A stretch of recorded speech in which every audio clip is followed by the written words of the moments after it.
Well, dear learners, I welcome you all in this session on consignment accounts, part 1.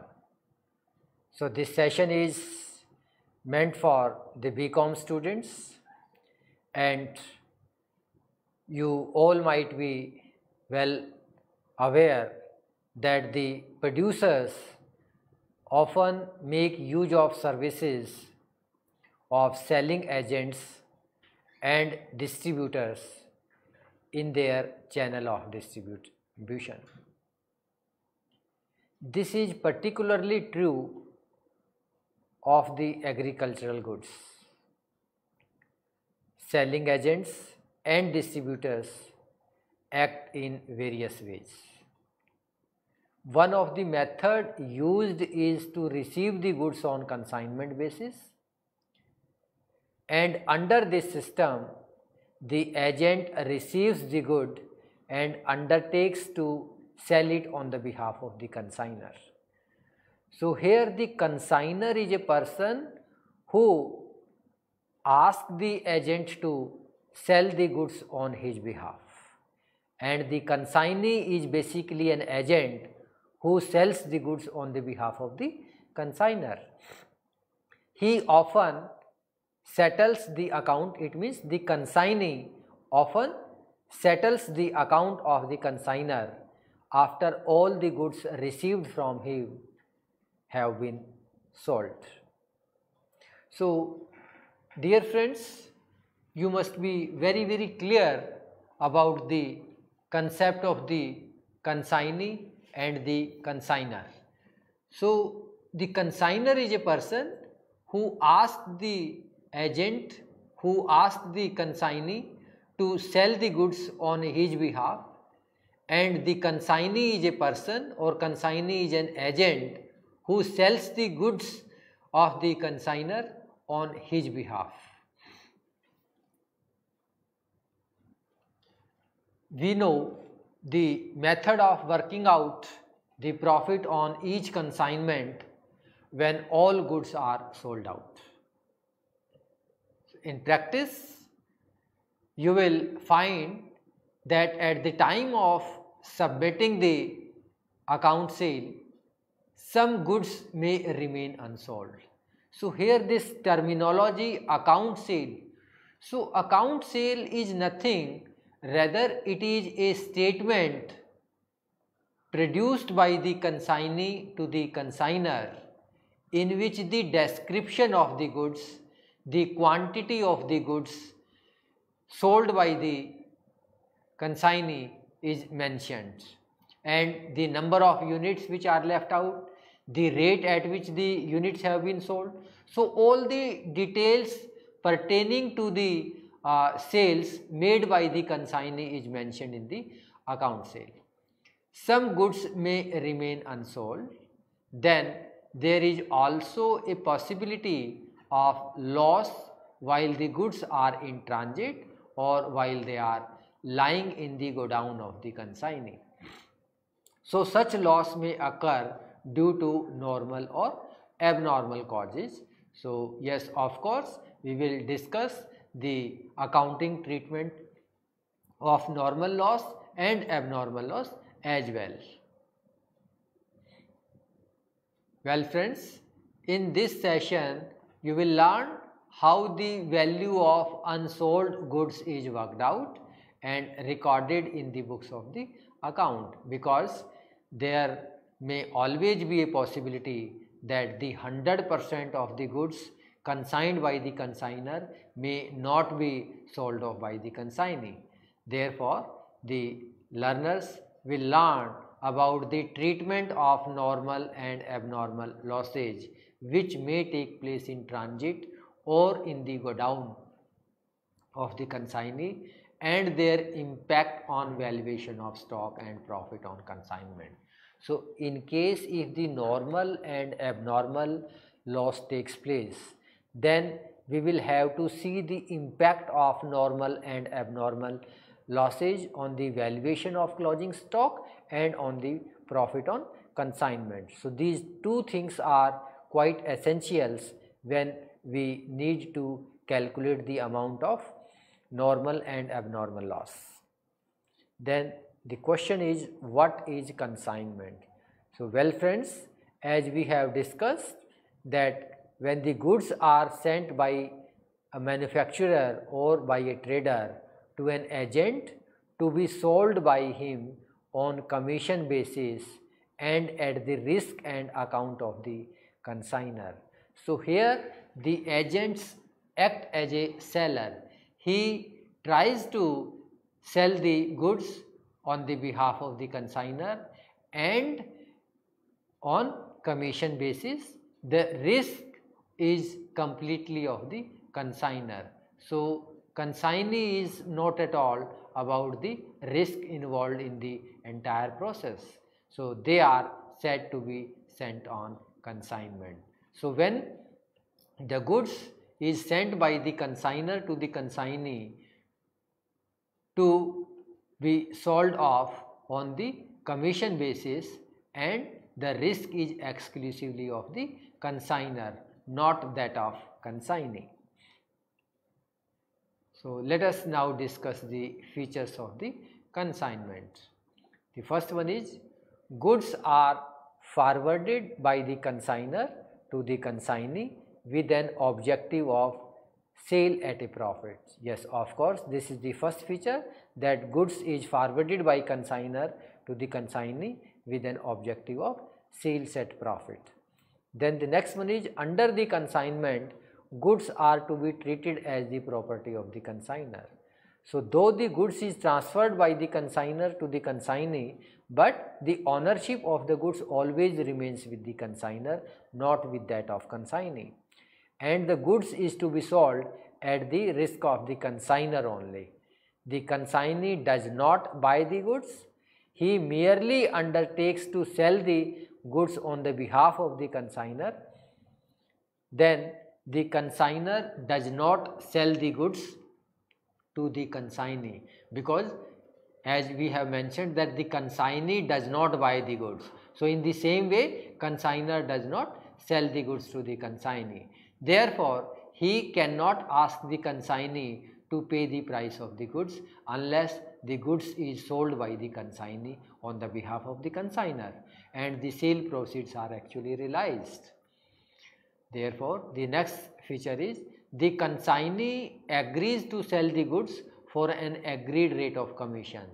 So, before making the sales of the goods, the consignor and consignees sit together and they decide the terms and conditions, and based on the terms and conditions of the agreement, the goods is sold by the consignee on the behalf of the consignor against the agreed rate of commission, and is allowed to deduct his commission due from the sales proceeds.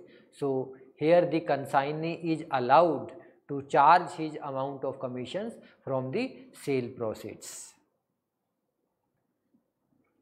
Next one is,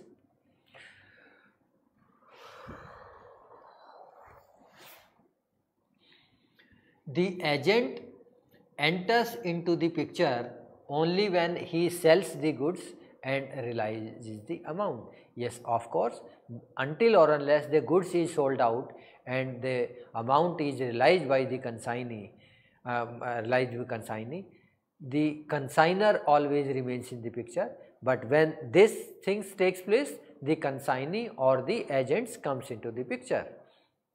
As it is not a sale, whatever the consignee does is on the behalf of the consignor, and therefore all legitimate expenses incurred by the consignee for receiving and selling the goods should be reimbursed. So, it is very true that since the consignee is not the owner of the goods, therefore all the legitimate expenses incurred by the consignee for receiving and selling the goods should be reimbursed by the consignor. Any stock remaining unsold with the consignee belongs to the consignor. So, any amount of stock remain unsold up to the date of closing the final accounts. So, the consignor is the owner of the goods. The profit or loss on sale of goods sent on consignment belongs to the consignor. So the profit or loss sale on of goods sent on consignment belongs to the consignor. So any amount of profit or loss takes place on account of goods sent on consignment belongs to the consignor only. So distinction between sale and consignment. So very simple, there are two parties. In case of sale, seller and buyer are the two parties. In case of consignment, consignor and consignees are the two parties. Ownership of the goods. So in case of sale, ownership and title of the goods is transferred from seller to the buyer. But in case of consignment, the legal ownership and title of goods is always with the consignor, and it is not transferred to the consignee. It remains with the consignor till the goods is sold out. A relationship.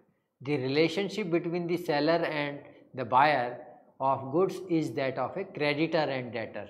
So buyer is the creditor, seller is buyer is the creditor and seller is the debtor. The relationship between the consignor and the consignee is that of a principal and an agent. The consignee is an agent, the consignor is the principal, and the consignee sells the goods on the behalf of the consignor only. Expenses. Expenses incurred after sales of goods are borne by the buyer, whereas in case of consignment, expenses incurred by the consignee in connection with the goods consigned to him are borne by the consignor. Risk. Risk attached to the goods sold is transferred to the buyer of goods as soon as the goods are sold. In case the goods are destroyed after the sale, the loss is suffered by the buyer. So here in case of consignment, risk attached to the goods consigned lies with the consignor till the goods consigned are sold. In case the goods are destroyed, the loss is borne by the consignor only. A return of goods. A return of goods is not possible as goods once sold are not returnable, whereas in case of consignment, goods can be returned if they are not sold by the consignee. So any amount of goods unsold up to the date of closing the accounts can be sent by the consignee to the consignor. Account sale. So no account sale is required to be submitted by the buyer to the seller, whereas in case of consignment, account sale has to be submitted by the consignee to the consignor from time to time. Unsold goods. The seller has nothing to do with the goods which could not be sold, whereas in case of consignment, unsold goods with the consignee will be treated as stock of the consignor.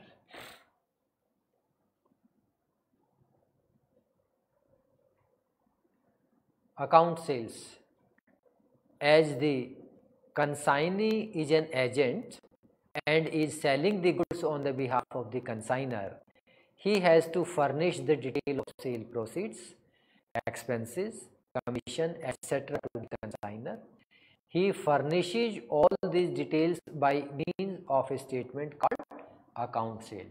So account sale is nothing but it is the description of the goods sold by the consignee, in which the expenses incurred by the consignee are mentioned, the amount of commission for which the consignee is entitled is mentioned, the total amount of sales is mentioned, the amount of advance which he received from the consignor is mentioned, the amount of goods unsold is mentioned, the amount of goods or the number of units sold is mentioned, the rate at which the units are sold is mentioned, the total amount of sales is mentioned.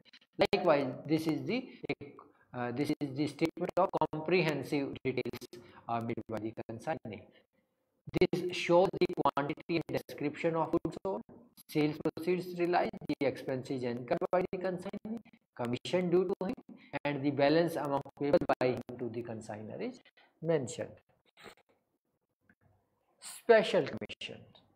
So this is the commission which the consignee gets over and above the ordinary commission. So it can be subdivided into two categories. The first one is overriding commission and second one is Del Credder commission. So what actually the overriding commission is all about? Let us now understand about the overriding commission.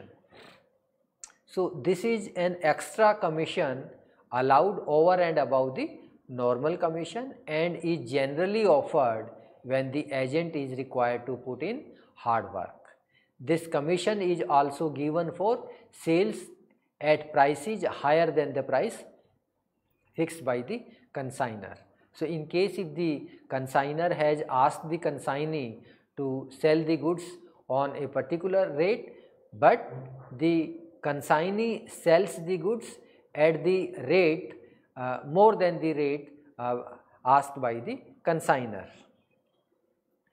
then what the Del Credder commission is all about? So usually all the losses are borne by the consignor under the agreement of consignment. Sometimes the consignor expect that the consignee should also be responsible for recovering the debts and bear the loss on account of bad debts, if any. So in order to compensate him for this additional responsibility, the consignee is given some extra commission called Del Credder commission. Such commission is calculated on the total sales unless there is a special agreement to the effect that it is to be paid only on the amount of credit sales. So the Del Credder commission is always calculated on the total sales until or unless mentioned specifically. Expenses. Expenses relating to the consignment of goods are divided in two categories. Non-recurring expenses, it means these are the expenses which are of fixed in nature. All the expenses which are incurred for bringing the goods to go down of the consignees are non-recurring in nature. So it means these are the expenses which are incurred in order to bring the goods to the go down of the consignee. The non-recurring expenses will be incurred partly by the consignor and partly by the consignee. The consignor usually incur expenses on sending the goods to the consignee such as packing, cartage, loading, insurance, freight, etc. The consignee usually incurs expenses on receiving the goods from the consignor such as dock dues, such as custom duty, such as clearing charges, octroi, etc. Then the second one is recurring expenses. So these expenses are incurred after the goods have reached the consignee's place or go down. So once the goods reach to the go down of the consignees, then the recurring expenses start taking places. They are recurring in nature because they may be incurred repeatedly by the consignor and the consignee. The examples of recurring expenses incurred by the consignors are advertising, discount on bills, commission on collection, commission on collection of checks, traveling, expenses of salesmen, bad debts, etc. And the examples of recurring expenses incurred by the consignees are go down rent, go down insurance, sales promotion, etc. Advance. So it is a common trade practice for the consignor to demand some advance from the consignee as a security for the goods dispatched to him. It may be in the form of cash or may be in the form of bank draft or in the form of bill of exchange. Consignee will send some amount as an advance before or after receiving the goods from the consignor. The advance received from the consignee should not be credited to the consignment account as it is not a part of sales proceeds. So this is simply a temporary amount which is taken by the consignor from the consignee in the on account of security for the goods dispatched to him. So advance will be adjusted against the amount due from the consignee when the accounts are finally settled. So let us discuss a question, and with the help of this question we will try to understand the implications of all these concepts like recurring expenses, non-recurring expenses, normal loss, abnormal loss, so on and so forth. Rajdhani Cycle Limited sent 2000 dynamos costing rupees 50 each for sale on consignment basis to Banerjee and Company, Kolkata. The selling price per dynamos is rupees 60. The purchase price was rupees 50 per each, and the selling price is rupees 60 each. Consignee is entitled to commission at 5% normal selling price, so 5% on normal selling price, 10% on additional 10% additional commission on excess sale, and third one is 1.5% del creditor commission on total sales for guaranteeing collection of credit sales. Banerjee and Company reported sales of 500 dynamos at rupees 60 each and 200 dynamos at rupees 75 each on cash basis, 400 dynamos at rupees 75 each, and another 400 dynamos at rupees 80 each on credit basis. Compute the consignee's commission. So total sales 500 units have been sold against 60 each. It is mentioned 500 units at 60 each, 200 units against 75 each, 200 units against 75 each, and then 400 units against 75 each, and another 400 against 80 each. 400 units against 75 each, 400 units against 80 each. So total of this sale is 1,07,000. So normal commission is 5%. So normal commission will be given on 5%. So let's see, total 500 units have been sold. Total 1500, 500, 200, 700, 1100, 1500. So total 1500 units have been sold, and the selling price per unit is 60. So it is mentioned that selling price per dynamos is 60. So it is 90,000. So on this 90,000, the consignee is supposed to get 5% commission, that is rupees 4,500. Additional commission 10% on amount realized in excess of the normal price. So the total sales value was 1,07,000. The normal sales value was 90,000. So the difference is 17,000. This is the excess sale value. So on this excess sales value, the consignee is supposed to get additional commission at the rate of 10%, that is on 17,000 at the rate of 10%, 1,700. Then the del creditor commission at the rate of 1.5% on total sales. So total sales was 1,07,000. So 1.5% of 1,07,000 is 1,605. So here total commission of 1.1, 0.1 and 0.1, 0.2 and 0.3. For 0.1 it was 4,500, for 0.2 it was 1,700, and for 0.3 it was 1,605. So total of 0.1, 2 and 3 is 7,805. So this was all about the lecture on consignment account first. So well friends, now with the help of this illustration, now you might be very clear that how the normal commission is calculated and how the additional commission is calculated and how the del creditor commission is calculated. Because until or unless we are clear about the concepts, it will create a problem while calculating the amount. So because here in the question it was clearly mentioned that the consignee is entitled to get the commission at the rate of 5% on normal selling price. So the normal selling price was 60. So the consignee sold of total how many units?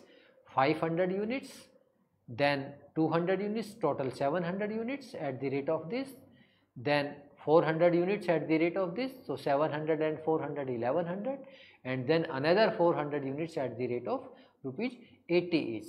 So 1100 plus this 400, total 1500 units the consignee was able to make the sales at the end of the closing of the year. So 1500 units, and the normal selling price is mentioned in the question, rupees 60 per dynamos.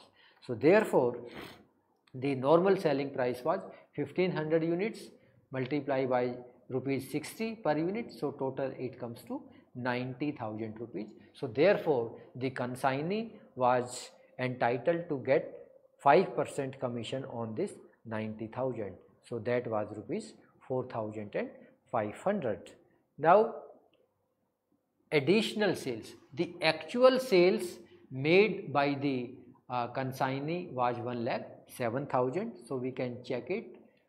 Yes, because the consignee sells 500 units at the rate of 60 per unit, 200 units at the rate of 75 per unit, 400 units at the rate of 75 per unit, 400 units at the rate of 80 per unit. So the actual sales realized by the consignee was 1,07,000, and this was the normal sales 90,000.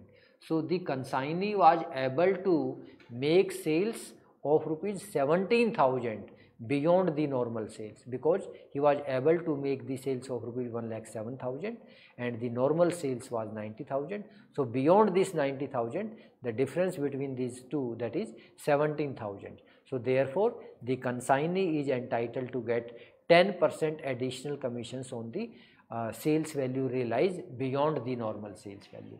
So 17%, 10% of 17,000 was 1,700. So this was the additional commission which the consignee was supposed to get on the additional sales over and above the normal sales.